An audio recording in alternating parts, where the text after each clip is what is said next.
Testing, testing. What is going on, everybody? Welcome back for stream number 2, coming at you from Nelson Airport, just south of Wellington, where we landed earlier this morning. We took a little ferry or something. I'm not sure how you'd get across the little water situation there, but here we are over at Nelson Airport. We're ready to go in an all chromed out 414, courtesy of Mr. Saturday. Again, thanks for becoming the JSON expert, getting this livery working in 2024. Looks like we got a couple of 404s over there ready to go with us, and we also have Mr. Slustavo himself in the King Air, so be looking for this airplane to be slewing around the terrain. And it looks like we got somebody else over there too, a little Southern Air or a little Southern something. Sounds Air Caravan 208. So it should be a juicy one. I'm excited for this flight. We've been flying up and down New Zealand in the 320 series. Now it's time to take it low and slow, and I got to tell you, after flying the DC-9 yesterday, getting in this airplane is just a breath of fresh air. It's just so complete and polished. There's nothing really that I could think of, oh, change this. It's just flat out good. So I hope you guys enjoy this flight, and let's go ahead and get this airplane fired up and ready to go. I'm going to do a quick little pre-flight here as we walk around. Now, I know some of y'all really dislike this, but what I don't like, if I could change something, I would make the pitot static stuff clickable. So you could come over here and click it. Now look at the little wear and tear, nice little nose baggage compartments there. There's our Lycoming IO 540 with heart cell 3-bladed constant speed propeller system. Absolutely love it. We got boots on this thing. This airplane's even pressurized. There's our stall warning tab right there. We've got some static wicks covers on there as well. So we'll hop into the aircraft. I just want to take a little look around it. You can see here we got no registration. That's because this airplane is not real, and we may be using this airplane for future operations in South America. So let's go ahead and take it for our test flight. Hop into the aircraft here. Are we flying to Milford Sound? Not quite on this one, Tyson. Maybe on a future one. The route is pinned. We're going from Nelson to Hatataki to Mount Cook. So I'm going to go ahead and close up the cabin doors. I'm going to go ahead and remove the tie-downs, pitot covers, the chocks. We'll get rid of that stuff. Before we go into a full-blown startup, make sure the sounds are up a little bit here. I got to adjust these. I'm flying in Peru today, man. Talk about mountainous terrain. Thrust set. You know what? I've been wanting to go to Peru. We haven't done it in a while, so we're going to have to do that at some point. We're going to take Alicia, Julie, and Cindy with the bottle. Of course, we'll take all three of those. We're going to pick up Rick and Bobby over at Hototoken. So let's go ahead and we've got they are loaded up. We got cabin climate. We're looking good here. We got that fueling today. We're going to take round trip fuel. So we got a 570 mile range, 104 gallons. Our total flight distance today is really only going to be about 300 nautical miles if we get all the way to our final destination. So we're going to just keep this fuel here.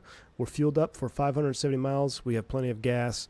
I don't love the CG being so far aft, but I guess it'll be 18.1. It's right towards that aft limit. Let me go back to the loading. Maybe we get rid of Cindy. We'll kick Cindy out. Does that change our CG? Brings it up a little bit. We'll pick up Cindy over there at Hototoki. All right. So we're set up to go with our weight and balance. You can do your pre-flight inspection, which we already kind of walked around, pre-flight checklist before starting engines. We're going to kind of wing it the way we like to do it here on V1 Sim Nation. So I'm going to open up our windows, though, before it gets too hot. Let's do that. Get our windows up. Now, I will say that this airplane, the sounds are awesome. Are absolutely awesome. So let's go ahead and let me make sure I've got the right cam for y'all. I don't think I do. Okay, so that's the right cam. Hold on, I need to get rid of the tiller because we don't need that. And you guys are going to want to only see the yoke, which is here. It's tucked down right now. Okay, so the yoke is set and throttle cam is set there. Beautiful. All right, let's get this thing fired up. First things first, before we always forget, come over here. Let's go ahead and get our fuel tank selectors to the on position. That is good. We're going to go idle forward cutoff with our mixture prop throttle. I'm going to hide the yokes for right now. We'll get rid of both those yokes so we can see what's going on. Let's come down here, turn the battery switch on. The alternator switch is on. We'll turn on the anti-collision light. All 4 magnetos, 1, 2, 3, 4, are coming up. Wish there was a 402. Me too, man. After flying this airplane, it makes me just miss flying good twin props. It makes me really miss the Dukes. Let's go ahead and go low boost on 1 and 2. We're going to go ahead and prime. All right, quick shot of prime. Now we're going to go ahead and start engine 2. Clear prop. So I'm going to kind of cross control this. We're going to crack the throttle. We're going to press and hold the starter and slowly creep up the mixture here for the start. Light off. Let's let it stabilize. Turn up the sounds a little bit. Can you guys hear it okay? More or less on the sounds. Bring that RPM back down 1,000 RPM. And then we'll just kind of do a little bit of a lean here. It's a bit quiet. Alright, I'll turn them up right about there for now. Alright, 1,000 RPM. So now that I got my 1,000 RPM, I'm going to match my throttle position. And let's go ahead and prime the left. Same thing, press and hold, creep that mixture in.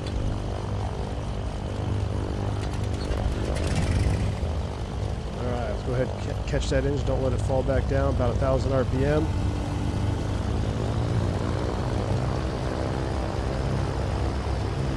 Really want to try to avoid the revving there, especially on a cold engine. Bring that mixture back just a little bit. Let's sync them up here at 1,000 RPM on the ground. Close enough. Wonderful. We'll go ahead and turn off the fuel pumps now. We don't need those for right now. Fuel pumps are off. Let's go ahead and close and lock the windows. Go ahead and close and lock that window as well. That looks good. We'll finish our flows up here. We'll go ahead and get the Avionics master switch on. Everything looks good there. Cabin pressurization. We're really not going to be using pressurization. We're going to be pretty low level today, so I'm going to go ahead and set this to cabin altitude times 1,000. We'll set it at right about there, just below 10. Actually, I'll tell you what, we'll set it 12,000. It might get just a little bit of pressurization, not much, because we should be going at about 9,500. While the Garmin boots up, we'll set that right here. We'll set 9,500 feet here. We'll do a magic barrel ref. We'll update that. That looks good. Cabin air, aft and forward. Don't really need those right now. I'll tell you what, it's such a beautiful day. Let's just pop the window for cabin air. We'll enter the GPS here. We're going to let the position come back. Climb to 370. What's up, man? Thank you for the $5 super chat. Your 10th super chat on the channel, man. Appreciate you. Says, I did my VFR time building in New Zealand. Oh, man, that's had to be absolutely incredible. As a cadet for British low-cost airline back in 04, nowadays age shaking at 370 between Philly and LA. Hey, man. I love it. I love it. Climbing 370. Dream come true, man. I bet flying around New Zealand that just had to be absolutely stunning, man. I can't imagine.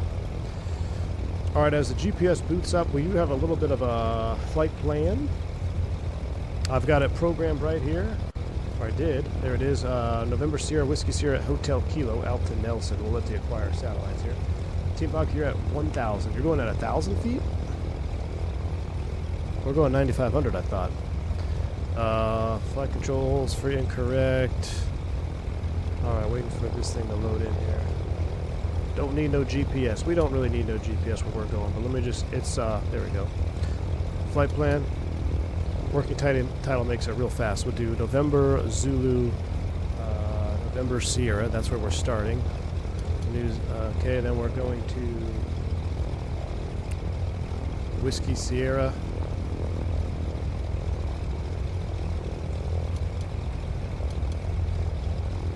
And then Hotel Kilo.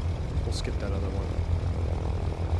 Hotel Kilo, enter in New Zealand, and then the destination is November Zulu Hotel Kilo. Okie dokie. Alright, that's entered. Oh. NZNS to Whiskey Sierra. Zoom the range out. Looks like it's going to be direct track 227. Spin that around. Alright, 227, let me check the radios. I think I might have to rebind it here. I gotta be on 22.8. 22.8 is up and running. Kilo, we're taxiing 02 cross. Push to talk. I'm gonna have to, I hate when V-Pilot does this. I gotta disconnect, I gotta restart V-Pilot real quick. Because for some reason, it won't take the push to talk button, so I have to restart it. That's alright, no leaves. Because I want to hear set in push to talk. There it is. Apply. Beautiful. I've got the push to talk reconnecting. 357 Bravo Sierra. There's a 414. We're connected up on 22.8. Let's get out of here. With New Zealand, Wellington, Nelson traffic. November 357 Bravo Sierra taxi active behind company. Wellington traffic. Alright, so he's out there taxiing, they're out there taxiing. Let's follow him out.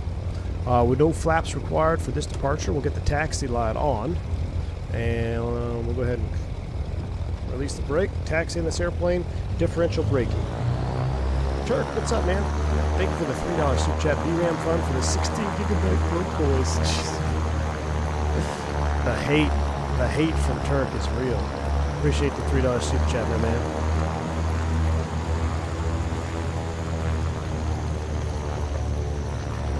Traffic, 324, 2,000 feet, now 6 on check. I think Where's everybody going? We got Slustavo and the King Air slewing around. AFO, yeah, we're doing a seat of our pants flying. Traffic, Charlie Oscar Kilo crossing 02 Alpha. Tell you what, the sounds are so good, I'm actually going to close the window because it's pretty loud. We'll go out this way here. It'll be a left-hand departure.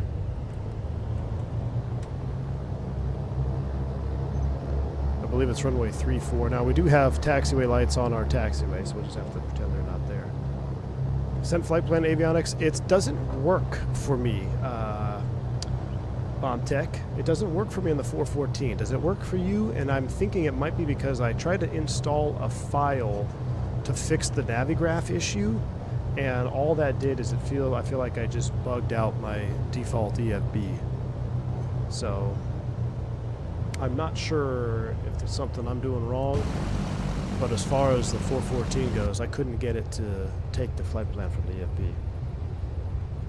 No, our window was open. So the 414 is pressurized. You close the windows.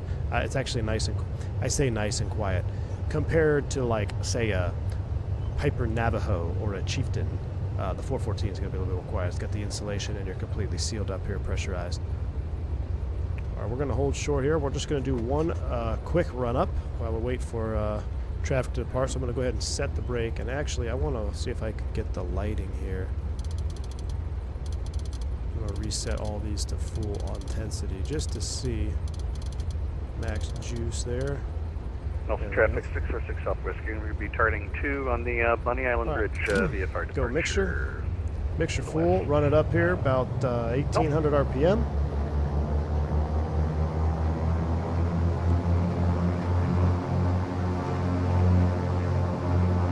So now you'll see this is the more advanced brother of the... Charlie Kilo lining up 02 cross. I'm not getting any mag drop here, am I? No, I'm not getting any mag drop. Oh, there it is. There's right, just barely. There it goes again. All right, cool. Just getting a little bit of a mag drop. That's good. All 4 mags are running. But yeah, this is the big brother of the 404 that we flew yesterday. Tapes and 8s, it's not what it's called in this thing, but I got 340, course is set 227. Thing looks good, bring it back down. We're going to do no autopilot, no flight director on this one. Let's go ahead and extend our lights. No heaters are required. Nelson traffic, November 357 Bravo Sierra, lining up 34 Nelson.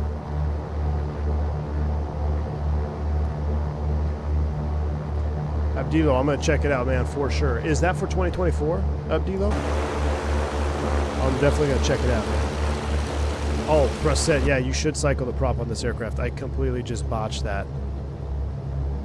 We'll just do one on each side.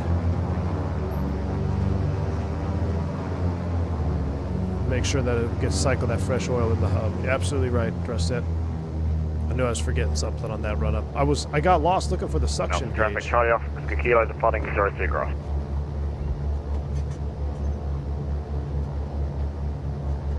Alright, runway 02. Go ahead and make sure our heading matches up. 02 is set. We're going to be a left-hand turnout. Mixtures are full, no flaps required. Trim, we'll put it in the TO position. I actually like it on this one, just on that forward edge of takeoff. It seems to be the sweet spot for me, at least at this moderate weight. Nelson traffic 357 Bravo Sierra, departing runway 02, left down with departure, Nelson. All right, here we go. So, very powerful engines. Get the props up to the governor. Don't slam that manifold pressure. All right, release the brakes, nice and easy. Get the manifold all the way in. Mountain traffic after the takeoff, we'll charge Charlie and kick it back. Airspeed's alive. I love that phase out of the sounds, man. Right through 100 knots, we'll get a nice easy rotation in here. There's 80, 90 knots, stop bringing it back. Positive rate, gear up. Fly with.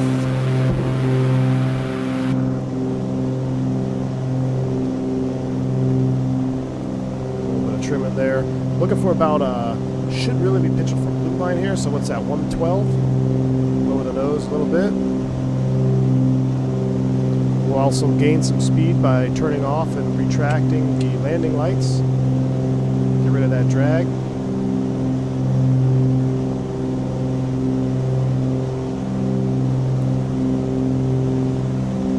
Alright, there's blue line. Let's go ahead and make our left crosswind. Nelson traffic 357 Bravo Sierra, make a left downwind departure at 1,000 feet. Last call, Nelson. Alright, through 1,000 feet, let's go ahead and bring our manifold pressure back down. Let's get it in the normal operating range. Let's go 34 inches of manifold. Now we're going to bring our props off the red line. Let's bring it back 25. And we just went through 1,000 feet, so I'm just going to crack the mixtures just a hair. Not a lot, just a few clicks. Don't need that fuel full rich. Now this airplane, and I can tell you that this is not just the Brunner yoke working here. This airplane trimmed out, the hand flying is so nice.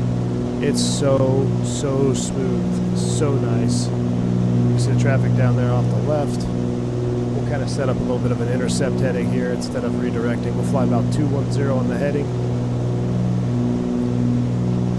While we can do the rest of our cleanup here, so we'll go ahead and get the taxi light off. We've got strobe and anti-collision. That's good. Fuel pumps come off if they were on. Probably should have turned those on low for the departure. Nelson traffic. Fuel pumps are off. We're turning in course heading 220. Last call for Nelson. Nelson traffic, Charlie, the Yankee Golf is turning to the bridge of 34 departure. inches. Stable up. We'll kind of do a cruise climb here. Let's kind of maintain that 120-ish on the speed.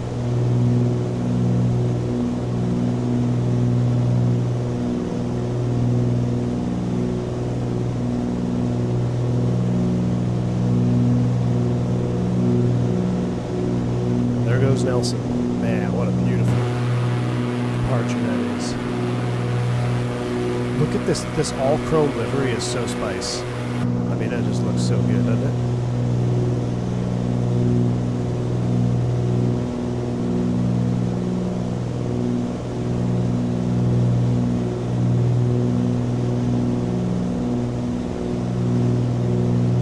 Alright, once we get up here, we'll start engaging our flight director stuff, but we'll just keep hand flying it. Complete raw data right now. You can see our CDI course is coming into line. Run that heading over. Keep an eye on our track. We're direct track 227 on our ground track 220 as we turn here. Trying to see if we're going to need to develop our own wind correction angle here or not.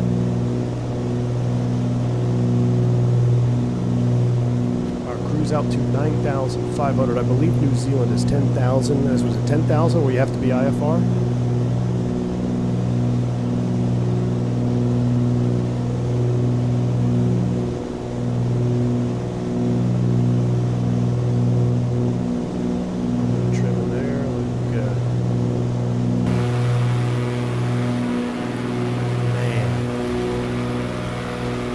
bit stickier to pull off the runway with no flaps, I can tell you that.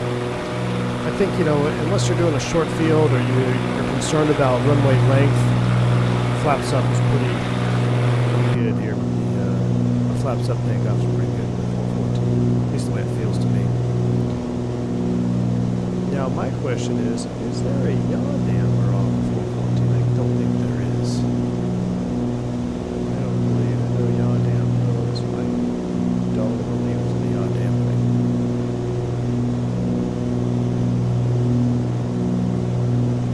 I used to fly a turbocharged TIO 540 in the 206. Nice. So, is this a TIO 540? What I had on the Chieftain.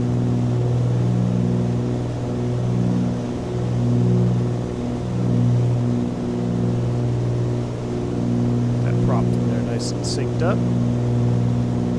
Your feet are the yaw damper. Yeah, that's what I figured.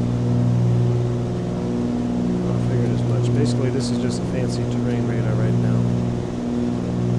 Climbing into the sun. Does this work?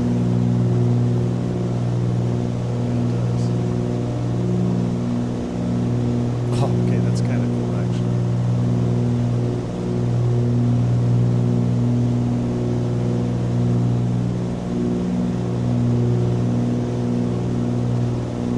Pay attention to what's going on here. Is this plane on the level of Black Square Dukes? John, so here's my take. It is on the level of the Black Square Dukes, except you lack a service-based failure system. So every time you get in, you got brand new engines, brand new everything. You can abuse it, and it's not going to punish you. Where the Dukes shine is you have that service-based failure system. You know, when you accumulate hours on your aircraft, the mean time between failures on average components that they can calculate to the best of their ability with, you know, mean time between failure on certain components, those are all adding up. So it's not always a brand new airplane. This has that, you know, brand new airplane every time you get in it feel. So it lacks that soul in the GA. But just as to enjoy, and if you don't care about that stuff, care about failures, it's an absolute joy to fly. I mean, I'm trimmed out here 120 knots. It just feels so good. And like I said, I know the Bruner makes almost everything fly or feel like it flies nice. The 414, whether you're flying it with a Bruner or a T1600, it's got a nice flight model. It really, truly does. So, and the sounds, like you mentioned, they're not Boris sounds, but the sounds on this are very good. The sounds on the 414 are very, very good. Especially when you spin them up, you spin up those engines for takeoff. You can hear that distinct change of, like, because you hear the engine sounds at idle and at your run up, you know, it's 1800 RPM. But once they get above, I want to say like 2200 RPM or more, you get the pitch completely changes on the engines, and that's simulated, or at least it's modeled really nicely.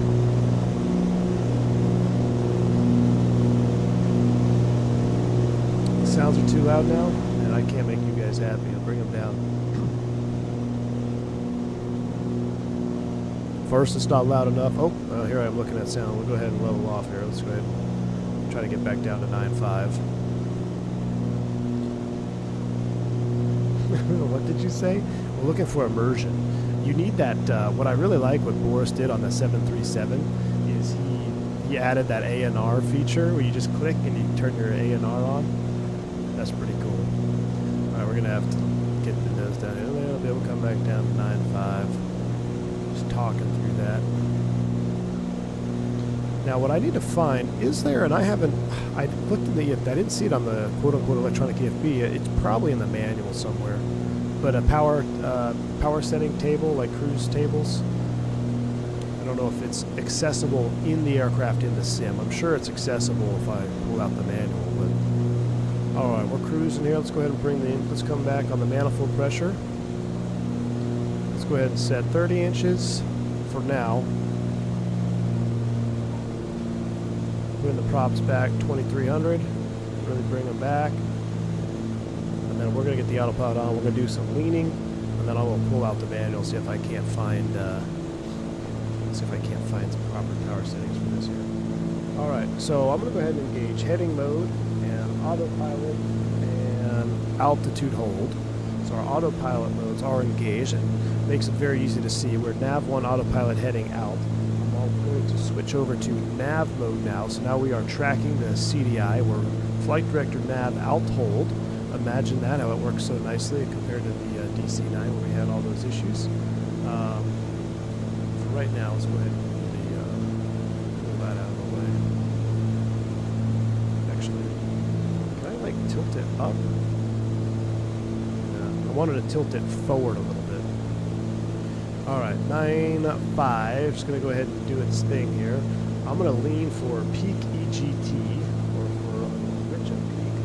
So we're at pretty low altitude for this airplane, so we can go way up high. So we're not taking advantage of our engines. We're just going to do a quick and dirty lean. So pay attention to our EGTs here. We may actually temp out before it peaks. So, oh no, see there it's peaking at about, what, 15, just over 1500. Now it's coming back down. So I'm going to enrich in the mixture. There's peak. And now we'll keep going just past that. We'll go about 1475, rich of peak. So that's actually really nicely modeled. A little bit more, that's a little bit more realistic than when we flew the 404 yesterday, and it was kind of hard to tell what was going on. Also, one thing we need to do, I never even checked, cowl flaps. These are pulled to close, so the cowl flaps have been closed this whole time.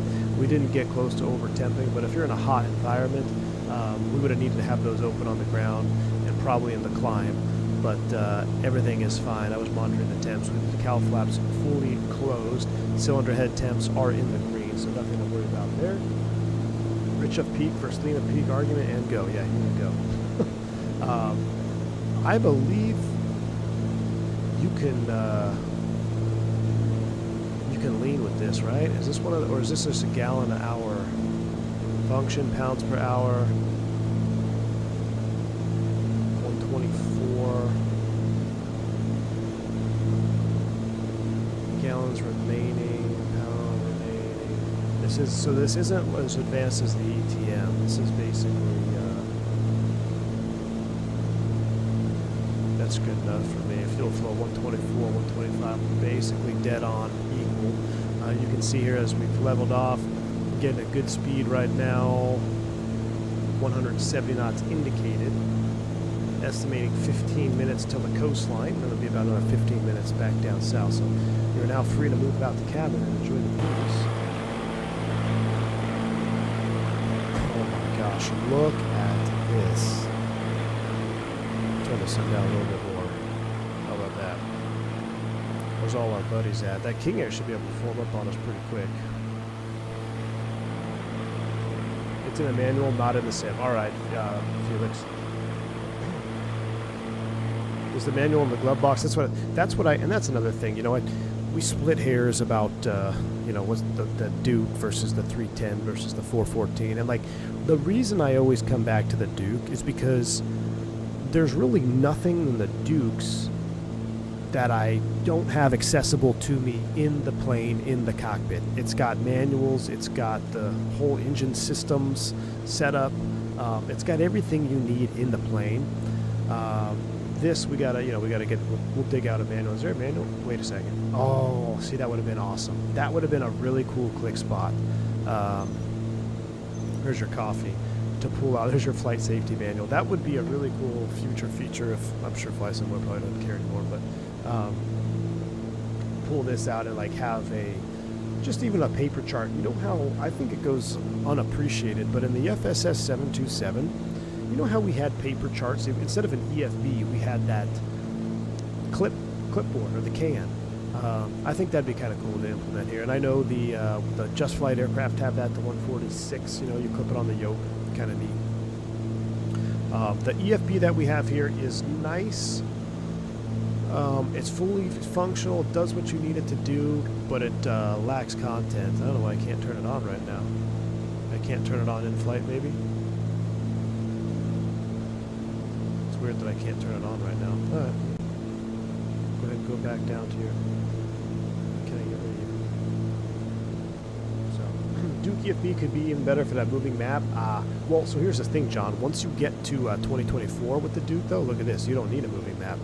You've got one in the sim. Oh, there's everybody. There's our formation. Look at that. We got 1, 2, 3, 4, 5, 6 aircraft all in cruise. Guys, look at these views, huh? Hold on, I gotta reset this. Look at that view. Come on. How awesome is that?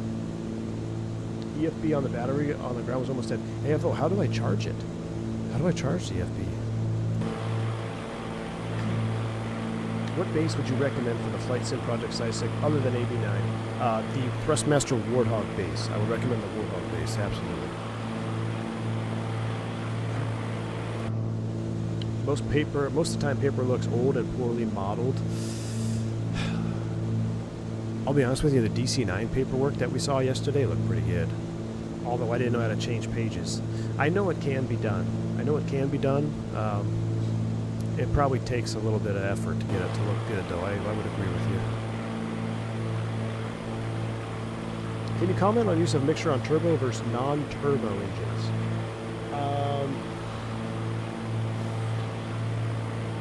You mean like leaning at the critical altitude and things of that nature? So, well, yeah, let's talk about it. First off, you could actually debate this, because some will say that you're not supposed to lean this engine until you reach critical altitude of the turbocharger, but then there would be mechanics and other pilots that say, well, you still don't need a full rich, when you're climbing out at 1,000 feet. So, let's see. I'm curious. Let me see. Instead of taking my word for it, the 414, there's got to be a manual in the main page, right? Let's pull out the manual.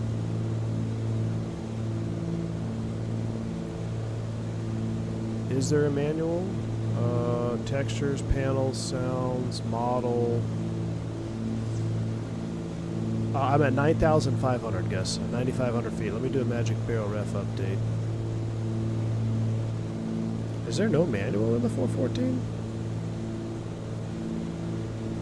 Really? Flix, is there no manual for this? That's kind of surprising. Check your glove box. I checked the glove box.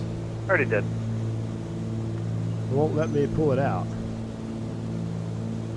Unless I'm missing a click spot. Oh, it's on the website. Okay. Alright, so let me tell you this, Thrustset. So, when I flew these airplanes, our SOP, we leaned every 1,000 feet, okay? You would just crack the mixture back about 1/4 of an inch every 1,000 feet. And let's talk about no turbocharger, just naturally aspirated engine, right? For those that don't know, the basic science behind leaning the mixture as you climb. So on the ground, the engine is going to run at an optimum fuel, which is atomized fuel, and air mixture. You need to have fuel and air combined in a chamber, detonated to create power. That's how the engine works, okay? Now, as you climb up in altitude, the density of the air is going to decrease. So the density, as it decreases, if you do not decrease the fuel that you're putting into the piston or the chamber, or wherever it's going to be, or I guess it would just be in the piston in this case, you're going to get to a mixture ratio of too much fuel, not enough air. We call this running rich. So every time that the spark plug goes off and it ignites the fuel-air mixture in the cylinder, if you have too much fuel, what can happen is we call it fouling of the spark plugs. You get a rich and dirty engine. Not all of that fuel is going to burn as efficiently as it can if it was 100% optimized. So those leftover deposits will foul your spark plugs, and what I mean by foul is, oh my gosh, got a King Air flyby there.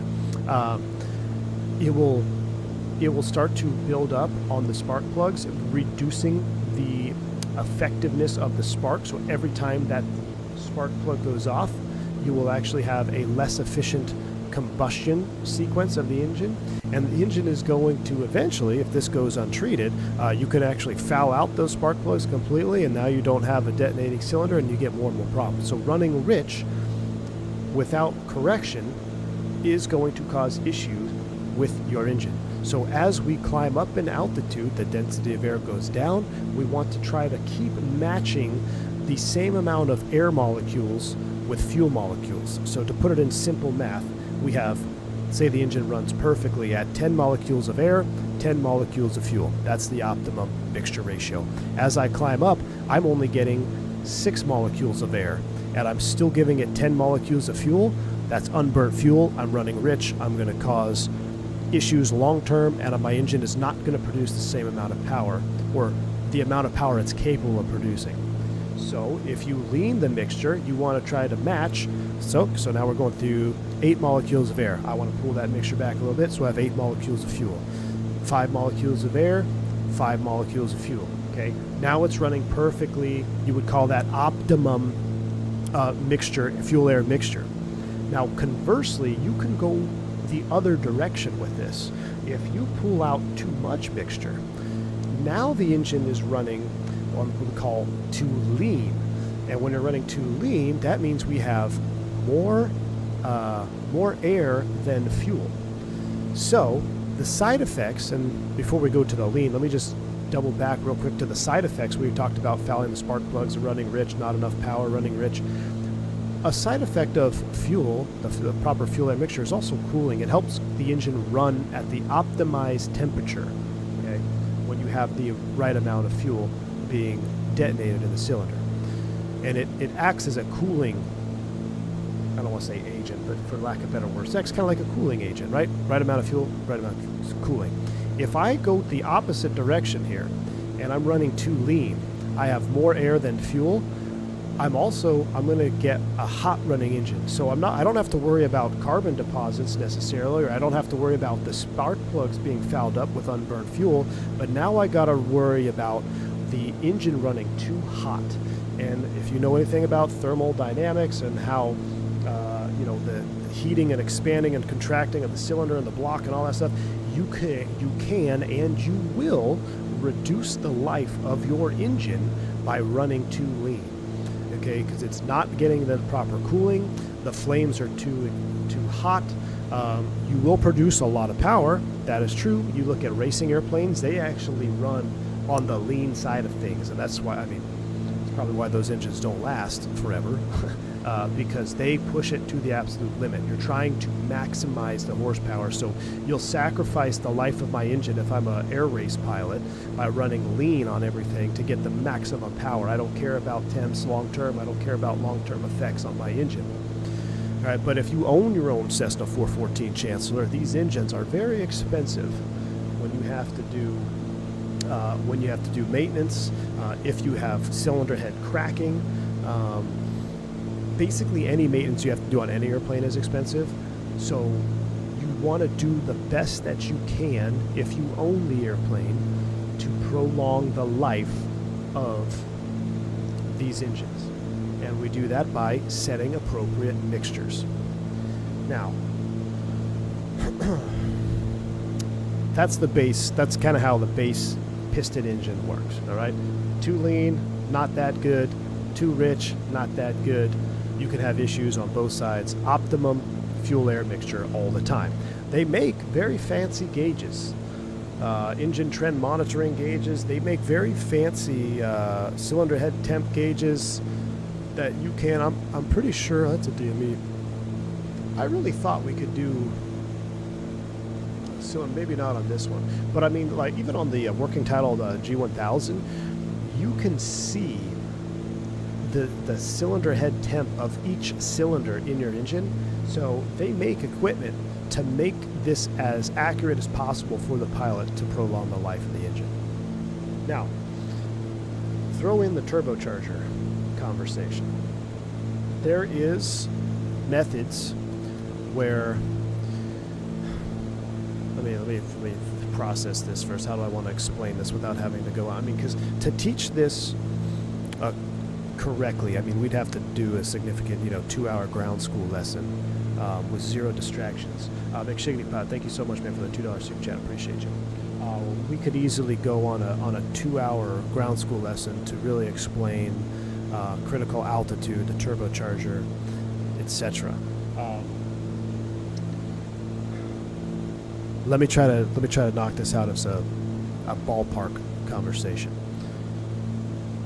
When we go back to go back to our density of air, right? I said as we climb up in altitude, the air becomes less dense. So a naturally aspirated, and by naturally aspirated, this means that an engine that is not turbocharged. These engines are turbocharged. But a naturally aspirated engine is going to lose horsepower as you climb up in altitude. Why? Because the density of the air is decreasing. So if your engine is rated for 300 horsepower, that's at sea level on a standard day of 299 or 2 inches of mercury and 15 degrees Celsius. That's what that engine is rated at. You will not have 300 horsepower at 15,000 feet. Right? You will not have, I don't know what it is. Say you have 250. Say you lose 50 horsepower. Okay. So you can see, it actually might even be more of a drop off than that. Say you have half that. Say you have like 150 horse. Right? What happens now when you throw in a turbocharger? A turbocharger is going to artificially make the less dense air that's ambient, that's around the airplane, and it's going to make it dense before it shoots it into the cylinder. So my engine is optimum 10 atoms of air, 10 atoms of fuel. No turbocharger. As I climb up, I really got to be leaning to match the density of the air as I climb. Same scenario, I have a turbocharged engine. My turbocharger can take the less dense air at 15,000 feet, and it can make it just as dense as it was on the ground. So in theory, if my turbocharger is making the air just as dense as the air on the ground at 15,000 feet, do I really need to reduce the mixture at 15,000 feet? The answer is technically no. But I'm going to leave this open for you guys to argue about. And if you're a mechanic or if you're really into this stuff, leave a comment if you watch this on bottom. Let me know how you perceive critical altitude of the turbocharger. But in theory, if my turbocharger is producing the same amount of dense air that I was getting on sea level, why would I pull the mixture out and make it run lean or make it run hot? All right? Because now I'm doing all those things that I talked about could make the engine run rough and reduce the life of the engine. Now, this is all fine and dandy. The turbocharger is going to give you the artificially dense air, which will give you the artificial 300 horsepower. In this example we were talking about on the ground, I'm going to get 300 horsepower at sea level. I'm going to get 300 horsepower at 15,000 feet. But let's say, well, let's not say, I will tell you, there will become a point, depending on your engine, where that turbocharger is no longer going to be able to give you the same dense air at sea level at a high altitude. It's still going to give you a denser air than a naturally aspirated engine, but it's going to give you more dense air than the ambient air. So once you reach the critical altitude in your engine, that is when you're going to really need to start paying attention to leaning and making the optimum fuel-air mixture. That altitude at where that happens is called the critical altitude, right? Or the critical turbocharger altitude, right? So my turbocharger, I mean, it's been over a decade since I've talked about this stuff, so forgive me if I'm getting stuff a little wrong. I'm just ballpark stuff here. We're talking ballpark figures, ballpark numbers. That altitude at which that turbocharger can no longer maintain that dense air that you had at sea level, that's the critical altitude for the turbocharger. Now, Thrustset says, well, why lean? And I'm going to give you a very simple answer. You may not like it, but it was our SOP. All right? So our SOP, I did not own the 414. I did not own a P831. I flew it for an operator that had an SOP. Anybody can fly their airplane the way they want to fly it. But to be a professional pilot, you fly the airplane the way your operator is asking you to fly it. So I think, and this is a good conversation because, like I said, it's been a long time since I've talked about this stuff and they even really thought about it. If you think about it, I'm not really...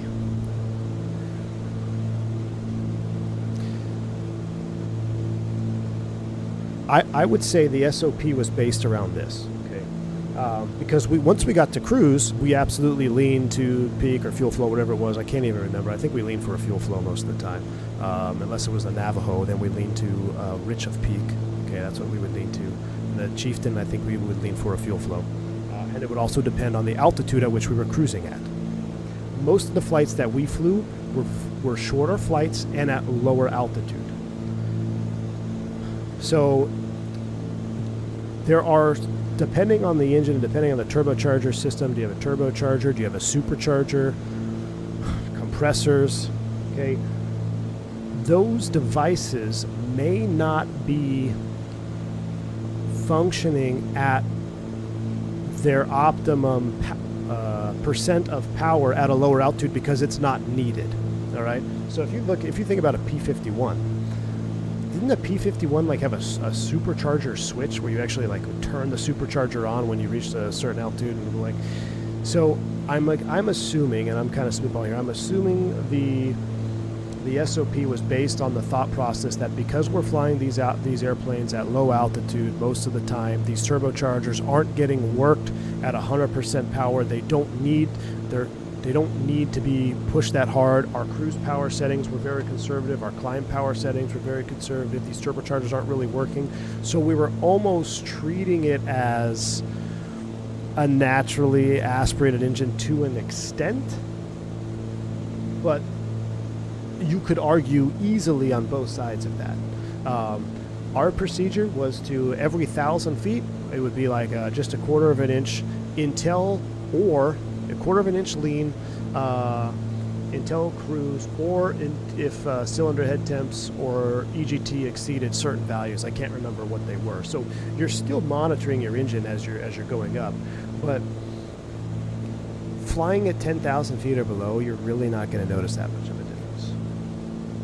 It's really not going to make that. Whether you have a turbocharger or not, this airplane, this 414, flying it here at 9,500, it's just laughing at me. It's like, why are you flying why are you flying me at 9,500 feet? I meant to fly up at 250 or something. Matter of fact, look at this.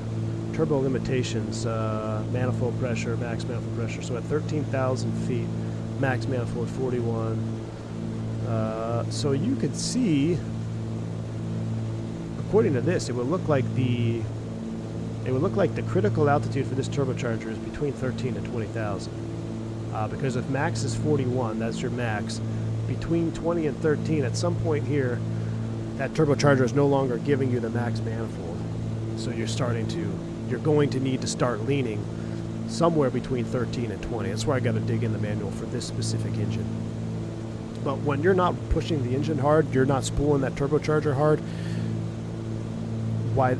you're almost just kind of treating it like a naturally aspirated engine. You're not even taking full advantage of the turbocharger. So I hope that kind of just scratches the itch a little bit on this conversation. But the simple answer is because that was our SOP. That's how they told us how to fly it. They told us those leaning procedures. You know, if we were taking these airplanes up to 20,000 feet and cruising them out for 2 hours, I would almost guarantee you, Thrust set, that the SOP would be different, or there would be some, okay, if you're doing this flight, these are going to be your leading procedures. But when 99% of the flights were 10,000 feet and below, less than an hour and a half flight time and cruise, you know, they thought it would be best. I would assuming they probably had issues with spark plug fouling. So I'm probably assuming they were like, okay, if we don't lean, now we're treating our engines so well, but now we're changing plugs out because we're running too rich.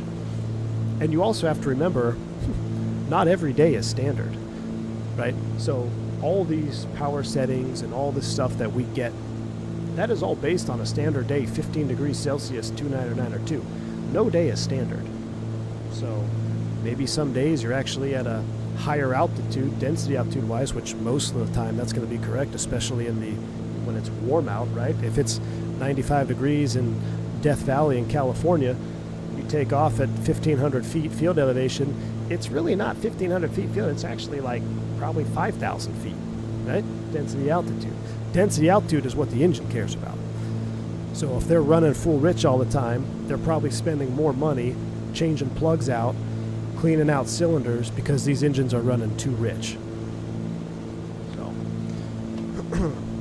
and I'd be curious to get y'all's thoughts, especially I know that a lot of times I get comments on the replay. You guys watch this not in real time, and you make comments, whether you're mechanics or whatever, you have a nice perspective. I really enjoy reading those, so I encourage that if you do watch this on replay. Let me know what your thoughts are.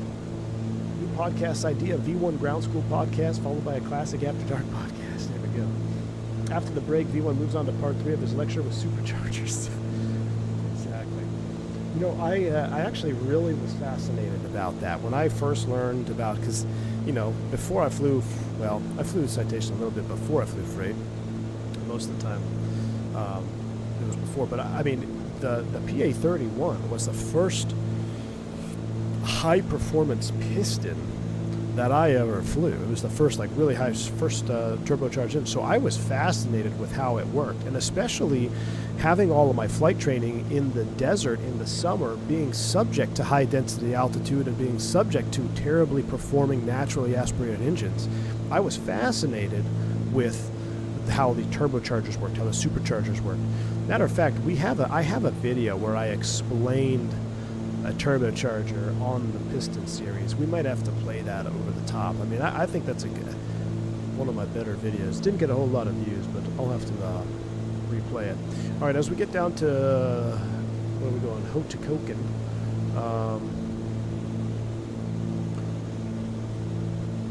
At Hotoken, we're 10 minutes out approximately. Do we need to go over stage code? Do you know your plane's MEL? Should the PIC know it, or where to find what part of it?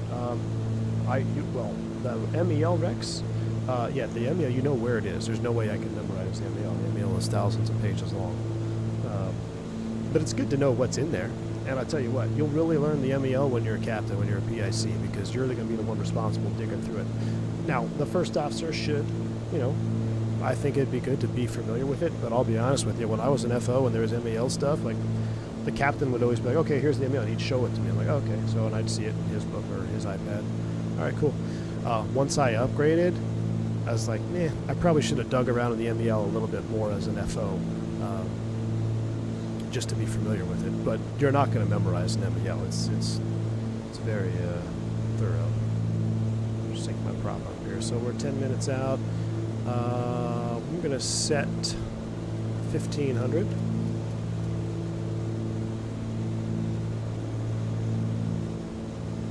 Someone took off their PC-12 with a tow bar attached. Uh-oh. Juan Brown is on the case.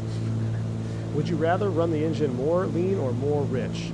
It depends, Nicolam. Like I said, both have their downsides. If I had... the main argument, I am a rich of peak. I think running rich of peak, in my opinion, is the safest course of action long term. I will get absolutely throttled by people in the comments saying, oh, I'm lean of peak. It's always lean of peak. What? My personal experience, and like I said, I don't have a whole lot of experience. I was in high-performance twins for a little while, and the majority of my career was spent in turboprops and jets. So I never owned my own high-performance twin or high-performance engine, but whenever I flew them, I was a rich of peak. Key 6, I missed your super chat, man. I appreciate you. Is this going to count for my BFR? I'll send you links to sign my logbook. Almost. I appreciate the $5 super chat there, Key 6. Appreciate you, man. All right, let's... oh, there is a yaw damp. Gosh dang it. I knew there was a yaw dampener on this thing. All right, yaw damper's on. I'm going to vertical... I'm going to see if this works. Let's see if I can select... I don't have vertical speed.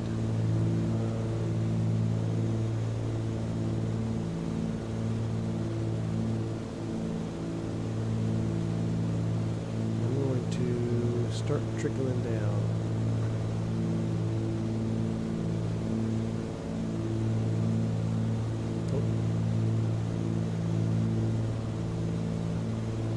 trying to think.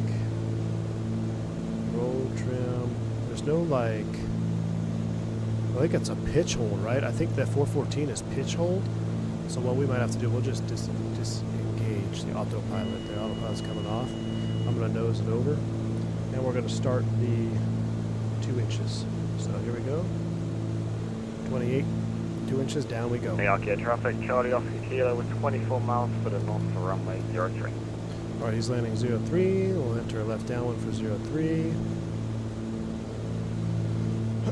So it's a pitch hold. I don't think I have pitch hold bound on this one, Vodka. I have to see if I can set up pitch hold.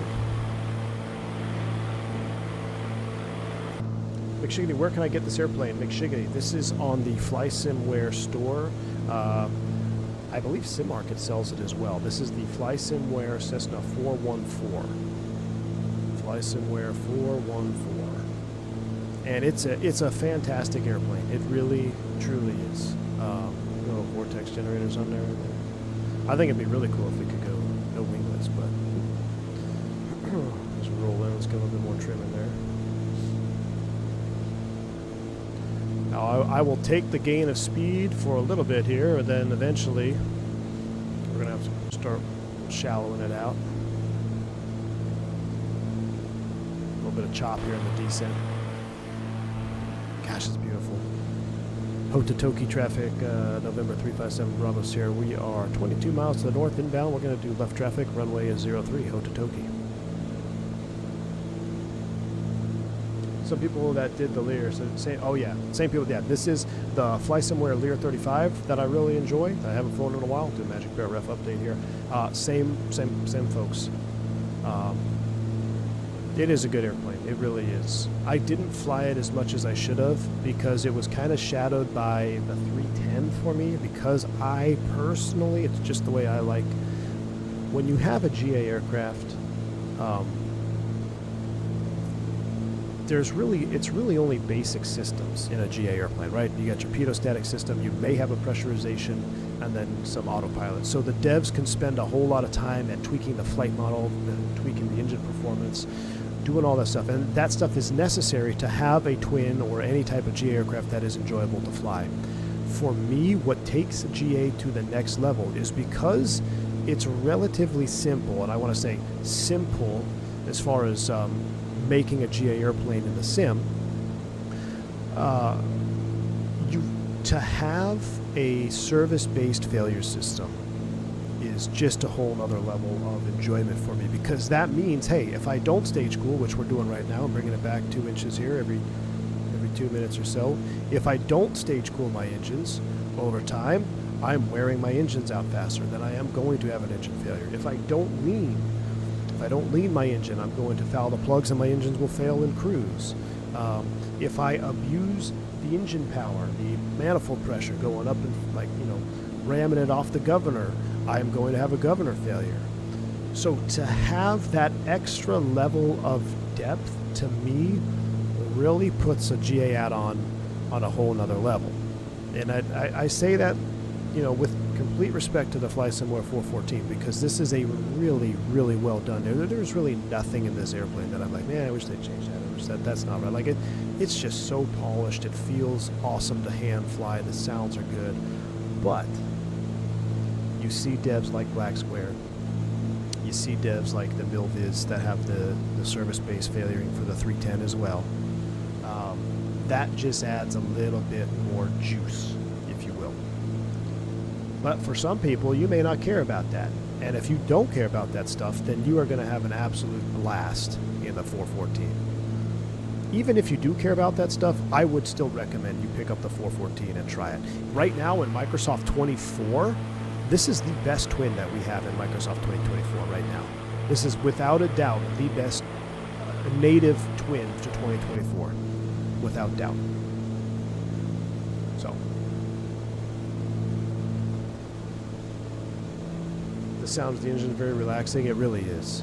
It really is. Puts you to sleep, man. Don't know if you saw earlier, iPad has a click spot on the upper left that will charge the battery for 2 hours. Okay, thank you. I need to charge the battery. I think my battery is dead. On the upper left, you said. So up here. Okay. I clicked it. Do I click it again? Maybe on the ground if I connect ground power. Oh, no, it's back. Thank you. Appreciate it. I think that did it. I think that did it. Thank you, man. Appreciate you. Did we burn any fuel? I feel like we didn't burn any fuel.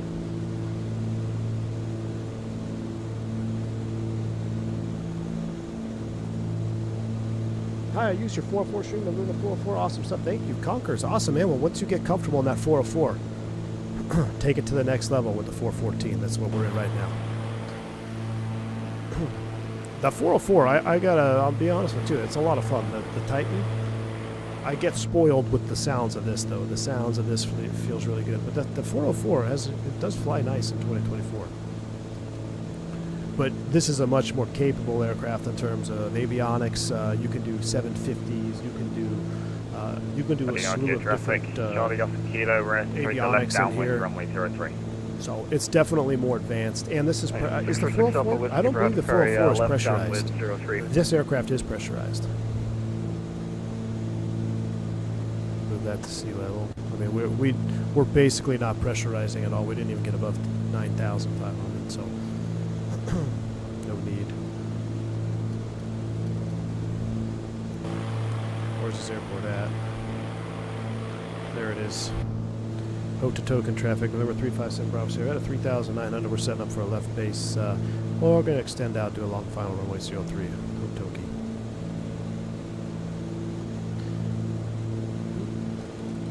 So, as we descend, thrust set, get a little bit extra juice in there. And that's mostly because if I have to power up, I don't want to flame out. That's something you got to think about, especially when you do high altitude. So let's say you start doing high altitude stuff, and then you have it way leaned out. Guess what happens when you level off at 2,000 feet and go to power up and you never touch the mixture? That sucker's going to flame out on you. So get the landing lights out, the taxi lights out. And our cylinder head temps are below 3 something, so we could technically consider it stage cooled. I'm going to bring it all the way back. I'm going to put this into CDI mode. Can I put it in OBS mode? I can. OBS mode, and we're going to spin this around for the runway course of 03. Set it up for 03. Turn off the flight directors. I don't need you. I'm going to set my heading bug here to be a base leg. I'm also going to run the prop up a little bit here. Let's go up to 24. Is it runway 3? I feel like 3 is a little offset. No, it is definitely 3. Hokitika traffic, Charlie, Yankee, Quebec. Bravo will be turned downwind leg air for 30 on Hokitika. Hokitika traffic, November 357 Bravo Sierra. We're turning a left base, about a 2-mile left base now for runway 03. Alright, there's 1,500. Let's see if we can start slowing it up. Hokitika traffic, number 339, Charlie Lima, midfield downwind, runway 3. It's going to be the left base for us. Hokitika traffic, Charlie, Oscar Kilo. We're currently turning final runway 03. How far out are you on final? Half a mile. Okay, cool. Uh-oh. Yeah, I'm going to make the turn and be number 3 here. I got 2 ahead of me and left traffic. I'm going to 30, so I will keep some visual separation of you guys. No. What's happened?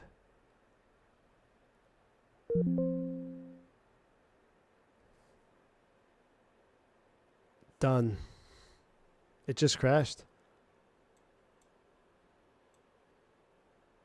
You gotta be kidding me.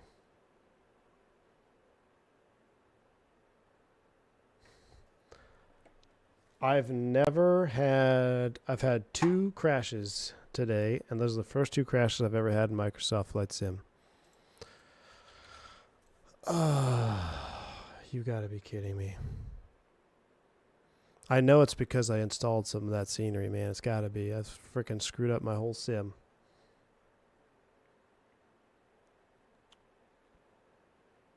What is that thing called where you see the crash log? Not task manager. What the heck is that thing called? Event viewer.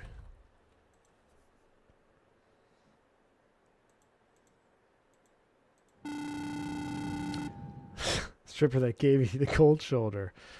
XAJ. Flight Simulator. Just Flight Simulator 2024.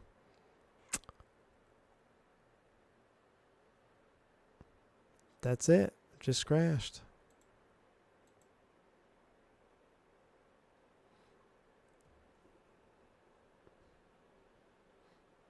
There's no like specific code to that. Time is it? 4:30. Should I try to load? We'll do that short leg to cook.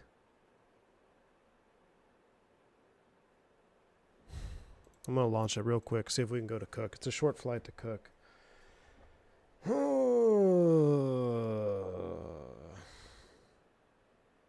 Ever since, I tell you, trying to install that scenery in New Zealand has borked my sim.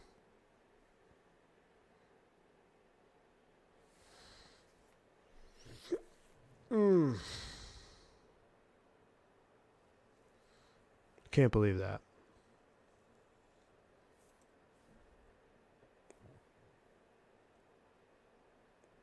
Never had a crash in Microsoft Flight Simulator 24, and I had 2 today. I guarantee you it's something to do when I was messing around with those sceneries.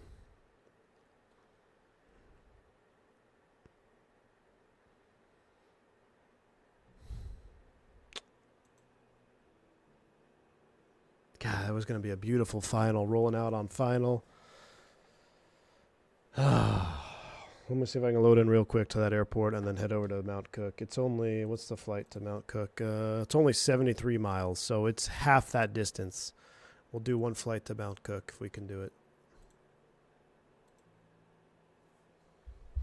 Okay, well, launch day, yeah, launch day we had a crash, but I have my sim. I don't think my sim has crashed since launch day. To be honest with you.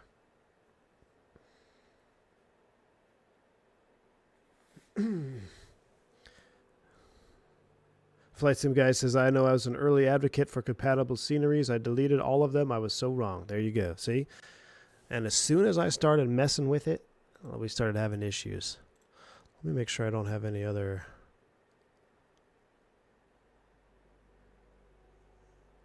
Only somewhere.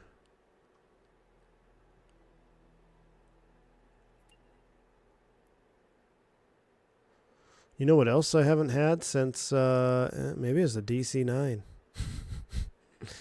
DC-9 is also new.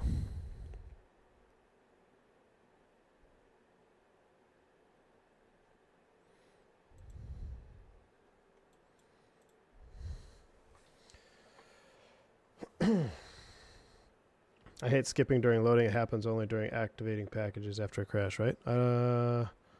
Oh, yeah, I think so. Yeah, like the skipping of the scenes. I think so, yeah.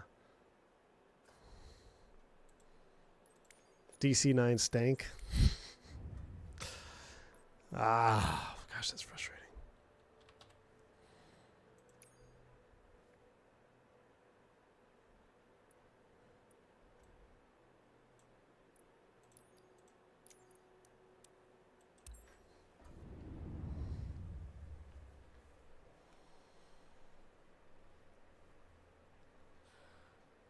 DC-9 broke everything. I missed the DC-9 stream. I said it was not good. Yeah, it was not good, man. Stay away. Stay away, my friend. Eastern, I had it installed through the Contrail app. I still don't buy it, man. I don't know how anybody can think that it's compatible if you don't have, unless the devs have access to other stuff. I don't know, man. Uh-oh, we're facing a building. It's going to be tough. From my GPU upgrade savings for a stiff drink. Thanks, man. AFO, appreciate you, dude. Appreciate you. All right, let's, we're at a nice sunset.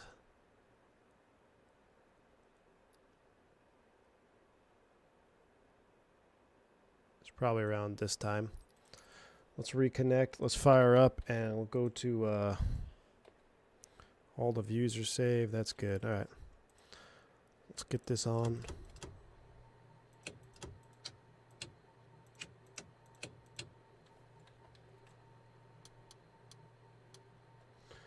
Reconnect.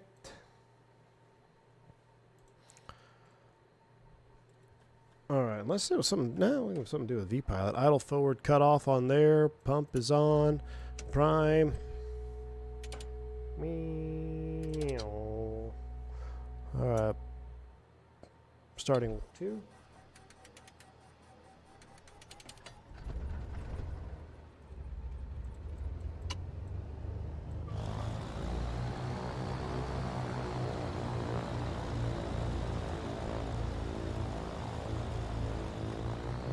Oof, that would have really hurt that engine, starting it in feather like that. I didn't know it was in feather. Quickly reboot.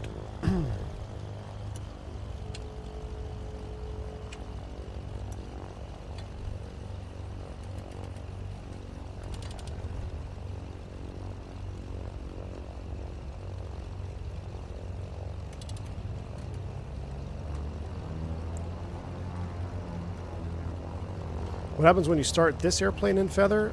You can damage the. You can damage all kinds of things on this airplane. Connecting rods. You can damage the starter. Not good. It may not. It may not even start in real life. I don't. I'm sure it probably could if you tried hard enough, but you would have some issues for sure. Let's go ahead and take some fuel off of it.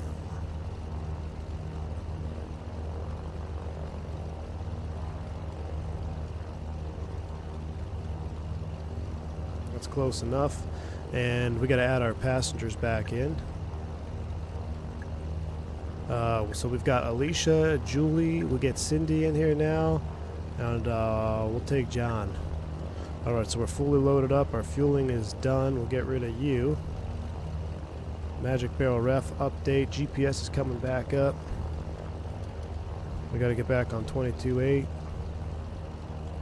Why is my left engine at 1500 RPM?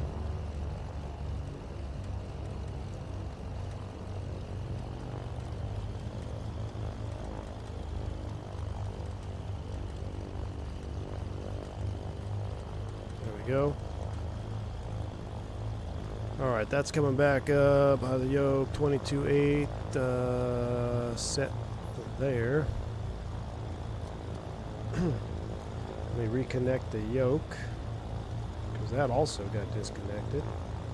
Yoke is connected. I don't need Moza cockpit. We'll get rid of that. Alright. Hokutoke traffic radio check.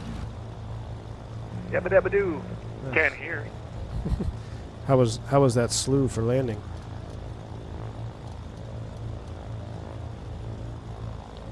Altitude going up and over. So we've got some terrain that's exceeding 11,000 feet. We may have to stay in the valleys. We're going to VFR it. Let's go ahead and set 11.5. Not 29, we're going to set 11.5. 11.5 is set. Quick flight plan adjustment here. We are November Zulu HK. We're going to go VFR direct. And then we're going to November Zulu. What's Mount Cook? MC. That makes sense, right? Mount Cook. Enter. Alright, flight plan, nav page 1, GPS CDI direct course is 187. Spin this sucker around. David, I was wondering how you got the gun, GNS 530 and 24. I can't seem to get it to work. I haven't done anything special, my man. I do not know. I do know that on some of the default airplanes it doesn't work properly. I know on the 414 it works flawlessly, so maybe it has something to do with the add-on. But yeah, I wish I had a better answer for you, man. I haven't done anything special. Day, night. We'll do that. That'll be a little bit more light. All right, cool. Hokutoke traffic, 357 Bravo Sierra. Taxi runway is 03. Departure to the south. Hokutoke. All right, taxi lights coming on. And we need to make a left, actually, a little bit of a tail in there.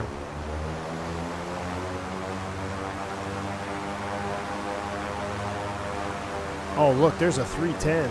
Oh, man. Who's in that 310?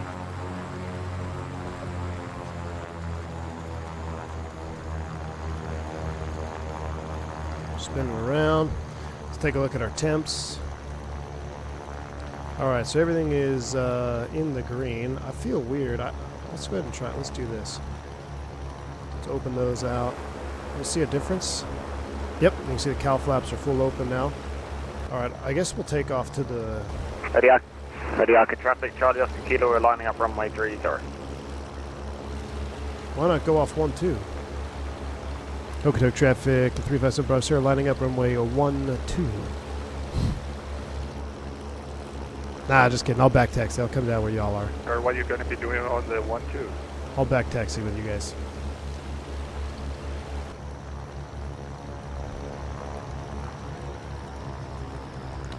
Fernando, I have it installed. Yes, I haven't really messed around to see how much it works. It's supposedly fully compatible, but I haven't messed with it enough yet. I have it installed, ready to go. You hear that high pitch. Listen, you hear that? That's the turbocharger in there. You hear that? That's so cool. That's the turbocharger. That sound. All right, we'll lock the window up. That is set. Temps are, well, you see they're actually dropping. No, they're in the green. Temps are in the green. We're not going to do another run up. We don't need the radar. We got that on. 11.5 is set. All of our lights are on. We'll extend the landing light. No heats are required. No flaps required. Plenty of runway here as well. Let's do a quick flight control check. All right, flight controls are back up and running. Beautiful. See, our landing light is extended but not on. It's not. There it is. Now, once it's fully extended, now they turn on. That's cool. Love it. We'll go full rich here on the ground. Just ready for takeoff.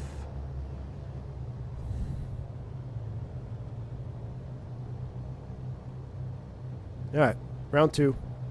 We got gypped a landing. Maybe we'll do a touch and go at Mount Cook if we can. But y'all, if you do like these kind of streams, if you like seeing props, please do smash down that like button. I know we only had 150 likes or so on this stream already, but if you do like this stuff, please hit the like button. Hit that like button. Makes the stream more worth my time away from home, away from family, because I do not stream at the house, and so I would love to do these streams all the time, but they don't really pan out. So when you hit the like button, it helps the stream become more popular, which makes it more likely you'll see this content again. So appreciate you. All right, well, I guess we're all getting in line here. Is that a Duke? That's a Duke. 404, 404, Duke, and a King Air. It's that big elephant walk. All right, who's going first? Charlie Oscar Kilo with departing runway 30, making a left turn over the coast. Takeoff.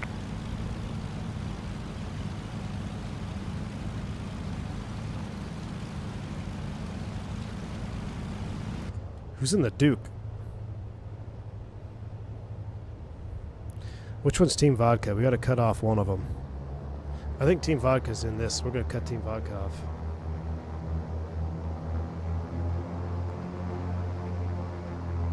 Nah, maybe he's in the Duke. I'm the one in front of you. Are you in the Duke? No, it's not a Duke, it's 414. Okay, good. I'm going to cut you off.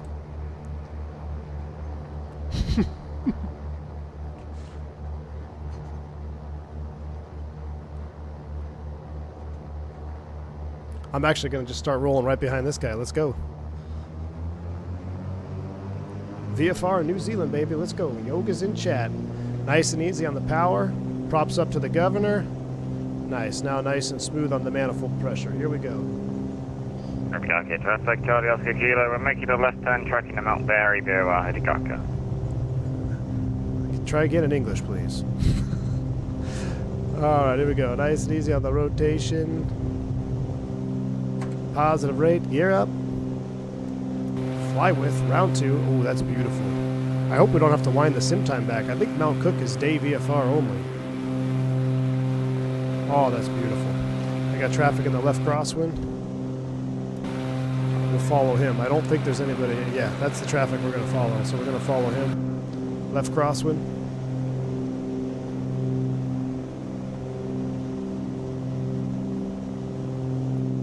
Look at this. That is stunning right there.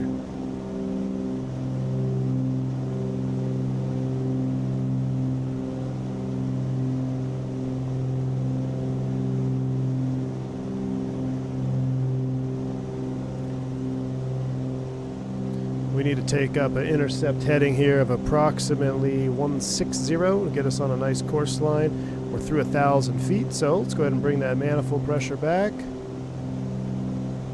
We're racing the sun, so let's run this engine hard. So let's run it right at 34 inches. Let's bring the prop back off the red line. Let's run it at 2550. And let's pitch for VY, which I don't know what it is, but let's go 130-ish on the speed. We're racing the sunset here. Right now it says 35 minutes, but that's going to go down drastically as we accelerate, so.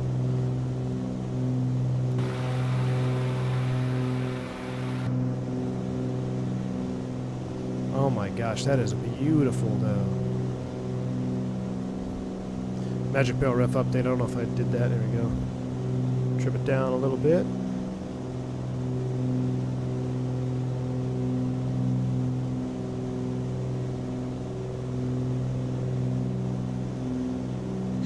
AJ, I haven't said it, AJ. You proud of me? I haven't said it yet. Alright, going through 3,000. Cue the critical engine supercharger fans. Just going to crack it just a little bit.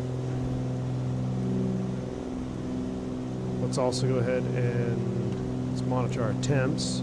Temps are good. What's interesting, and I never flew the 414, but this is basically off or on. Oh no, you could do half. Let's do half. We'll do half for climb because we did half for climb in the Chieftains. Cow flaps half. We're gonna do half. Thanks, Manny. Yeah, I know. I was really bummed we didn't get that landing in there. That was a beautiful flight down there. That's all right. We're up and running. Mount Cook will make up for it. A little more. Let's go 140. Hey, what altitude are you taking over to Mount Cook? 11,500. Say again? 11,500. Gotcha.